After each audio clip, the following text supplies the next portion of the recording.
Assalamualaikum warahmatullahi wabarakatuh. Baik, tanpa berpanjang kata, kami persilakan kepada Dr. Isfi untuk menyampaikan pesan-pesan pentingnya terkait dengan pola hidup sehat. Dr. Isfi, yang menarik dari penjelasan Dr. Isfi tadi itu adalah mengelola stres. Ya. Mengelola stres karena era sekarang ini adalah era di mana kita kalau nggak siap menjalani hidup ya pasti stres. Betul. Ini ya, mungkin itu pertanyaan Pak Jabir ya. Ya, mungkin, ya bisa jadi itu diulas sedikit. Ya, jadi ini diri kita ya dengan Sang Pencipta itu tidak bisa dipisahkan. Itu yang kalau saya lihat di ilmu kedokteran jiwa itu yang tidak bisa dilepaskan. Ya, makanya orang-orang yang punya harapan, ya berarti ikatan dengan Sang Pencipta itu kuat banget. Nah, ini yang lebih mampu mengelola stres. Ya. Jadi jangan berharap bisa mengelola stres kalau ikatan dengan Sang Penciptanya itu nggak ada, karena di situ nggak ada harapan. Kemudian seolah-olah hidup itu sempit, ya. Kemudian tidak ada jalan keluar, tidak ada solusi-solusi gitu. Nah, kenapa saya sampaikan seperti itu? Karena dengan ikatan yang kuat dengan Sang Pencipta, maka kita di situ ada harapan. Orang stres itu kan orang yang tidak punya harapan. Nah, kalau kita mempunyai ikatan yang kuat dengan Sang Pencipta, maka kita mempunyai harapan yang besar. Ya. Nah, karena kita punya harapan yang besar, maka kita di situ ada optimistisme. Ya, jadi karena kita punya harapan besar, maka di situ ada timbul optimistisme, optimis. Ya. Nah, dengan optimis inilah kita selalu berupaya, kita bisa bekerja, karena ada optimis itu. Kita punya pasrah, kemudian kita ada pada waktunya nanti akan berakhir. Ya, makanya ada istilah badai pasti berlalu, itu penting itu. Jadi tidak hanya sekedar nyanyian, tapi itu bisa kita terapkan pada diri kita. Ya, badai itu pasti berlalu, nggak akan badai terus. Atau istilah Wong Jawa itu poso itu mesti enek riyoyone, bodone. Seperti itu. Nah, kemudian pada saat senang-senang pun pesta itu ada berakhirnya.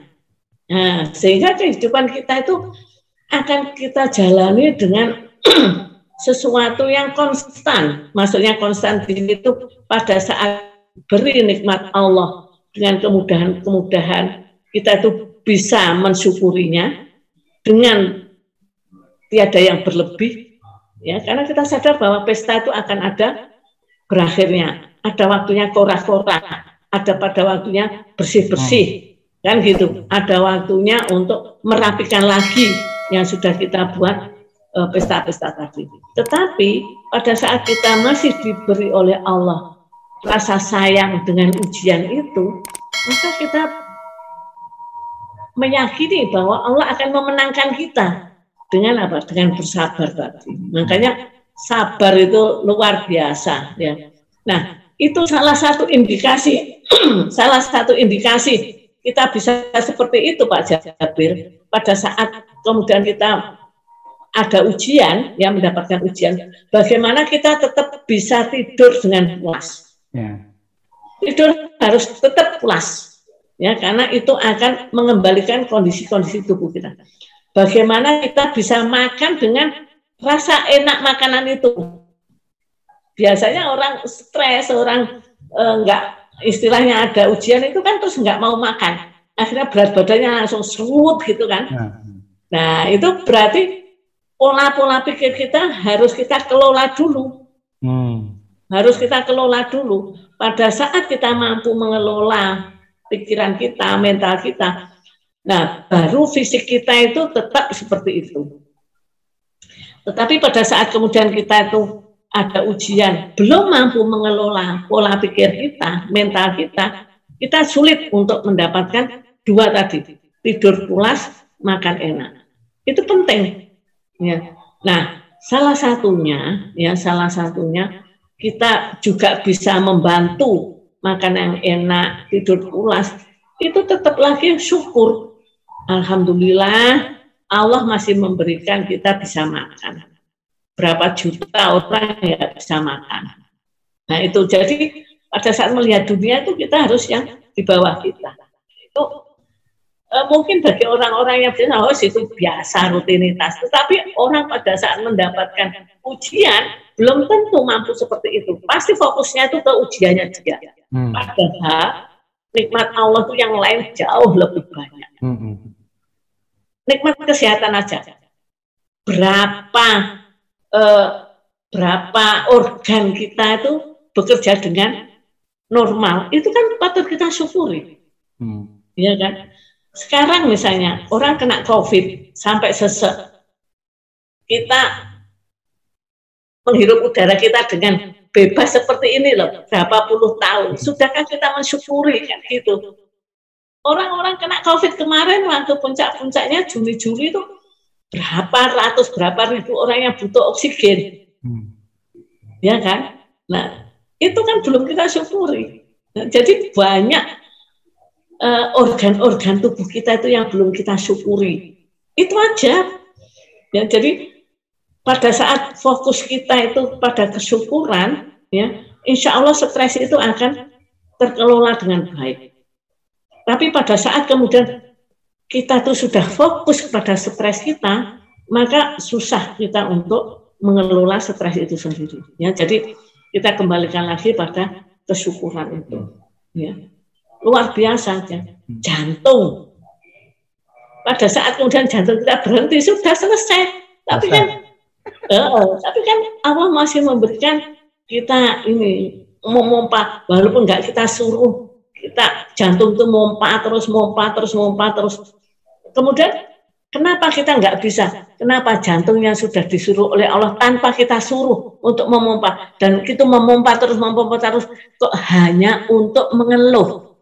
Sudahkah seperti itu? Kan gitu. Ya, jadi Allah sudah menyuruh semua organ tubuh kita itu berjalan dengan normal. Kenapa? Terus kemudian realisasinya itu hanya kita buat untuk mengeluh. Rabbana dzolamna. Betapa dolimnya kita kan gitu. Allah sudah menjaga kesehatan kita itu lebih 5M loh Pak Jabir setiap hari itu. Kenapa yang keluar hanya keluhan saja gitu? Kenapa enggak kesyukuran? Sedangkan kita sedekah belum tentu sehari 100.000. Iya kan? Padahal Allah sudah menginvestkan berapa miliar untuk kesehatan kita. Ya, misalnya saja ya saya hitungkan misalnya ginjal, ya ginjal. Orang yang sudah kena ginjal, ya, misalnya seminggu 2 atau 3 kali cuci darah, ya. Itu kalau nggak ada BPJS, itu sekali cuci darah berapa? Tergantung kelasnya. Oke, kelas 3 bisa 2 juta, ya kan? 2 juta. Seminggu 2 kalau nggak 3 kali. Katakan 2 kali saja 4 juta. Berarti sebulan berapa? 4 kali 4, 16 kan? Ya, 16 kali 1 tahun. Rabbana dzolamna, betapa dolimnya saya. Allah sudah menginvestkan. Itu hanya kemudian yang keluar adalah keluhan, mengeluh, ya Allah, kok saya diparingi begini. Makanya alhamdulillah mestinya pujian Allah tuh nggak berhenti karena investnya luar biasa. Terus kemudian ya oke lah oksigen karena kemarin pandemi ya, berarti oksigennya free kan, bebas kan. Kalau di rumah sakit swasta tuh bisa sejamnya tuh 50.000 Pak Jabir. 50.000 kali sehari semalam berapa? Kali 24. Berapa? 1.200.000 ya. 1.200. Nah, itu sehari semalam 1.200.000 kali 7 kali 30 kali 364 berapa? Iya kan? Makanya manusia itu benar-benar Rabbana dzolamna, betapa zalimnya manusia itu. Karena pada saat Allah ingin menguji kita sedikit aja, sedikit, tidak sebanding dengan nikmat Allah, itu sudah mengeluhnya kan luar biasa. Setiap orang ketemu dikeluhi, setiap orang ketemu dikeluhi. Nggak ada wajah ceria, itu nggak ada. Padahal Allah tuh menginginkan kita tuh ceria, segar, selalu kelihatan bersyukur kan gitu. Makanya kan Al-Fatihah itu diulang-ulang karena pujian kita dengan kesyukuran yang sudah Allah berikan. Oh ya, sama ini ya, saya dulu pernah melihat ya, misalnya kayak tangan ya, tangan itu ada seorang angkatan laut, tangannya itu putus sampai di sini Pak Jabir.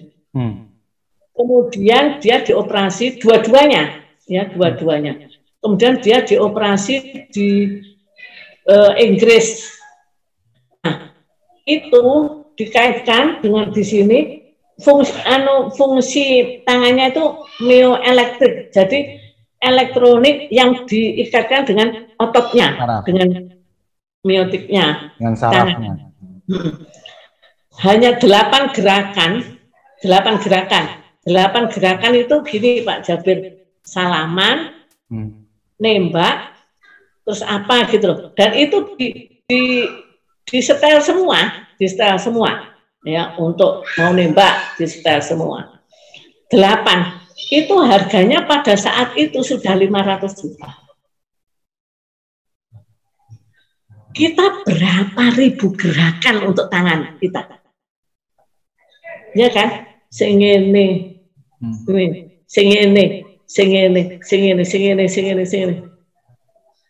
macam-macam gerakan kan. Sudahkah itu kita syukuri? Apa namanya itu mengusap anak kita, merasakan, ya itu kan berapa juta gerakan. Ada 8 gerakan saja sudah 500 juta Pak Jabir. Setengah M. Itu buatan manusia. Ya.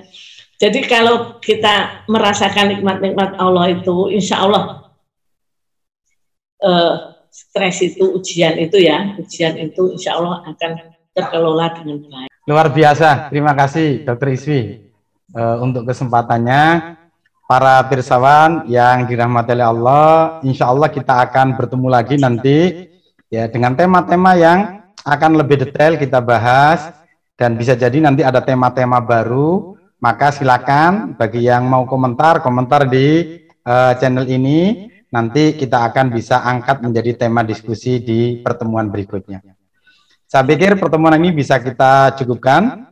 Kepada Dr. Isfi, terima kasih banyak atas waktunya, semoga sehat selalu. Kepada semua pemirsa, semoga juga sehat selalu. Semoga kita semuanya berakhir dengan husnul khotimah. Amin, amin, amin. Assalamualaikum warahmatullahi wabarakatuh.